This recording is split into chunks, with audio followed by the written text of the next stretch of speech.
Ya, ajang Porprov Musim Banyuasin yang akan digelar Oktober mendatang, pemerintah Kabupaten Banyuasin siap mendukung para atlet serta menargetkan hasil yang maksimal hingga juara.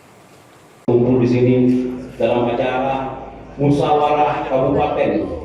Sambutan Pak Chandra Dalam menghadapi ajang Porprov di Musim Banyuasin yang akan datang, pemerintah Kabupaten Banyuasin siap mendukung penuh dan memberikan yang terbaik untuk para atlet yang akan membawa nama Banyuasin.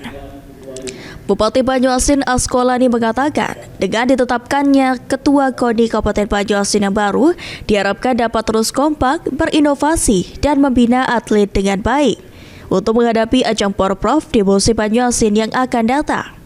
Ditambahkan Askolani, Pemkab Banyuasin akan selalu mendukung dan siap bekerja sama dengan KONI Banyuasin untuk kemajuan olahraga di Kabupaten Banyuasin. Harapan kita ke depan pengurusnya yang pertama itu kompak, terus berinovasi, mengimprovisasi apa yang menjadi cabur-cabur andalan kita sehingga acara yang dibuat ini kita musprov di Musim Banyuasin ini kita bisa mendapatkan medali yang banyak lah. Kita harapkan gitu ya.